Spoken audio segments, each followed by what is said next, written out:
Is this toes? Poke?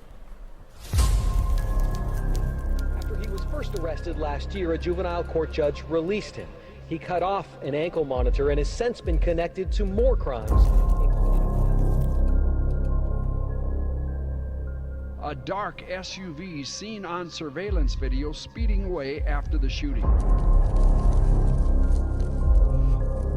26QC was on my memory back base. in front of a juvenile court judge today after months on the run. Jesus. Of teen rapper Tay-K as police question him about his role in a deadly home invasion in Mansfield.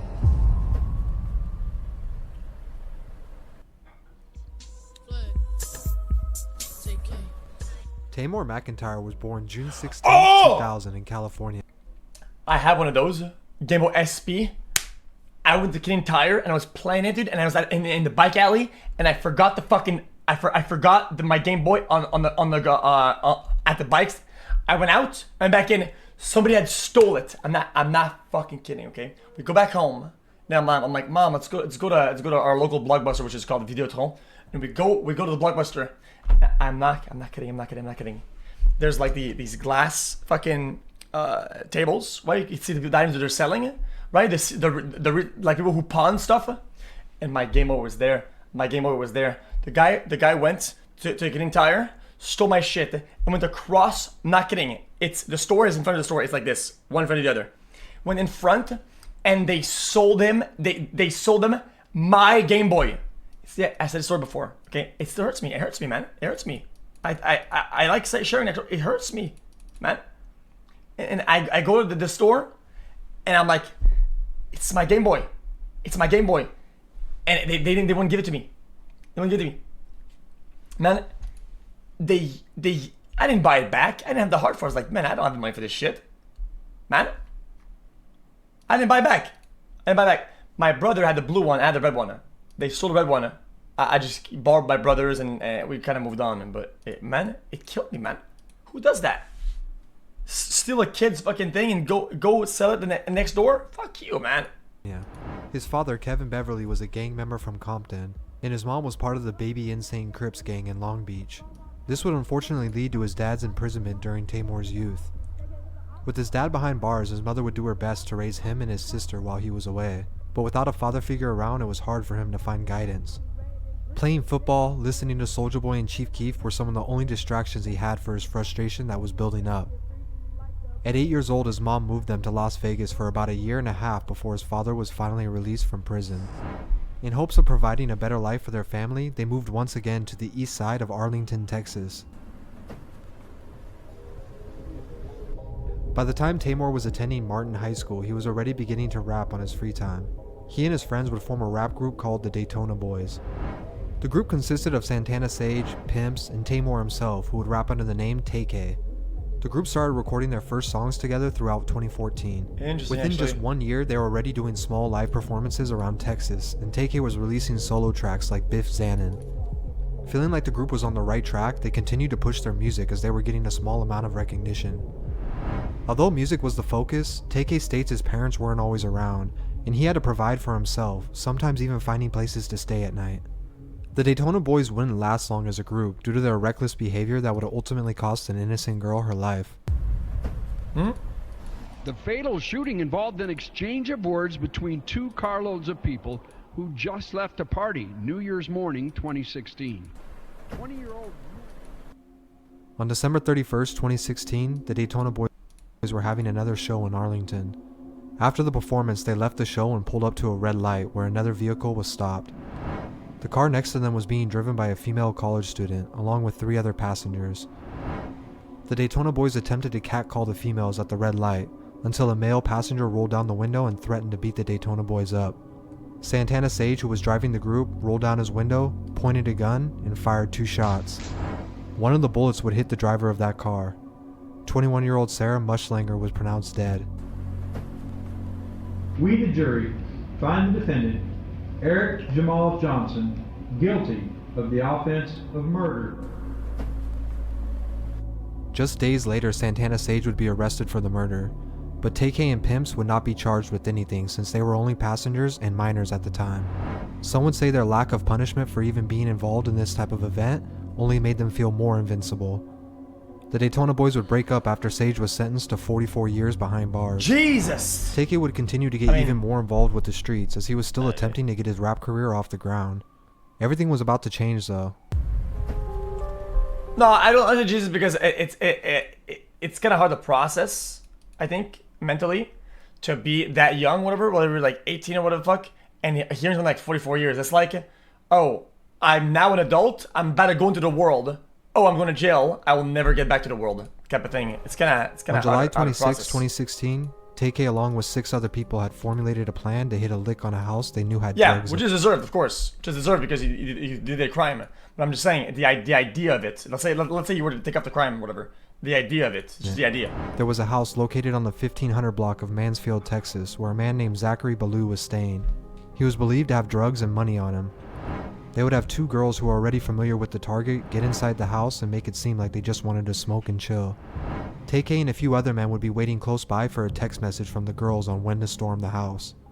They planned to take whatever money and loot they could find and leave. This house was already on record for multiple police reports for drug-related activity, leaving them to believe they could get away with this. Unfortunately, the day of, things quickly spiraled out of control. When the girls arrived, they were surprised to see a lot more people in the home than they expected. This pushed the plans back as they waited hours for the right opportunity to unlock the door for Take-K and the others. The girls began to become anxious and were acting suspicious as the day turned to night. Around 10 p.m. they finally had enough and decided to go ahead with their plan. They unlocked the door, sent the text message, and shortly after 4 men stormed in with guns out. They pointed them at both Zachary and his roommate Ethan. As Take-K and the others began looking for the cash, they came short of finding anything. Tension then rose as they became impatient waiting for them to hand it over. They then replied that they didn't have any money. After a few minutes of hesitation, shots rang off, wounding Zachary and killing 21-year-old Ethan Walker. With so many people involved, it didn't take long for the police to charge all 7 with capital murder. He was brought in for questioning in this confession tape, where he admitted to being present but was not the one who shot the gun. Because he was underage, Take-K would be placed on house arrest while he awaited his trial. He continued to release music, but after 8 months on house arrest, he took to the internet to tweet this before cutting his ankle monitor and going on the run. While on the run, his tweet would begin to circulate online, and people began to wonder who this 16-year-old kid was. His first stop was in San Antonio, where he seemed to disregard the fact that he was wanted for murder. While in a Chick-fil-A parking lot, he got into an altercation with the photographer he had planned on setting up. When he resisted and wouldn't give up his camera and equipment, he tried to flee the car. He then hopped on the hood and began smashing the windshield out of frustration. Instead of pulling off, Take-K allegedly got out of the car and shot 23-year-old Mark Anthony, leaving his body in the street. Take-K and his affiliates then ditched the car in a nearby restaurant before picking up a new car where they would head to New Jersey. Wait, what the fuck just happened? Wait, what? While in a Chick-fil-A parking lot, he got into an altercation with the photographer he had planned on setting up. When he resisted and wouldn't give up his camera and equipment, he tried to flee the car. He then hopped on the hood and began smashing the windshield out of frustration. Instead of pulling off, Take-K allegedly got out of the car and shot 23-year-old Mark Anthony, leaving his body in the street. Take-K and his affiliates then ditched the car in a nearby restaurant before picking up a new car where they would head to New Jersey. While in the Elizabeth, New Jersey area, he was staying with friends recording new music. By now, U.S. Marshals were for the camera? aggressively looking for him. He was wanted for 2 murders as well as an alleged robbery of a 65-year-old man in New Jersey. While Well, in I mean, hiding, he that's recorded new music fucking as well as absolutely videos. boiled. One of the songs he recorded was titled The Race, where he literally rapped about being on the run. As each day passed, his name was circulating a little more as people were tuning into this story. Finally, on June 30th, 2017, after 3 months of being on the run, he was captured and taken into custody. The same day he was caught, he released a music video for The Race online, where it would go viral due to the situation at hand. The court judge decided that he should be held here in the jail with the adults, where hashtags and millions of video views won't have much influence.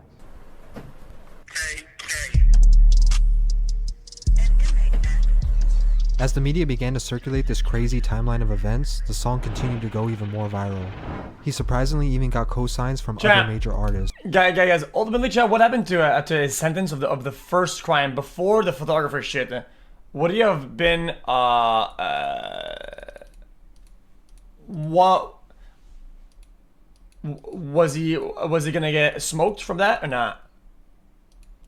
Who either used the free TK Innocent! hashtag or remixed the song themselves. Because he wasn't convicted yet, nobody really understood the severity of his crimes.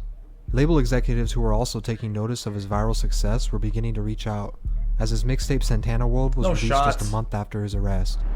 He ended up signing a deal with the label 88 Classic, which is associated with Sony Records. Some believe this is due to them trying to hide the fact that they were endorsing a man on trial for murder. Although he was now 17, he would be tried as an adult. His lawyer would go public saying he was confident TK would walk, due to no evidence of him being the one to pull the trigger in either event. While behind bars, he would get into more trouble for having a cell phone and threatening to kill a guard, simply struggling to leave that mindset behind. Due to the circumstances, he was then moved to a solitary confinement in a maximum security jail. In July of 2019, his trial finally started, where he pleaded not guilty to capital murder, but guilty for robbery. Despite his lawyer's defense, he was found guilty and given over 55 years behind bars. Although to the uninformed it may seem easy to shout free TK without the understanding of what he actually did. His misguided childhood is sad, but should never be used as an excuse for the lives he took part in ending. Jesus. Holy, that I enjoyed the documentary.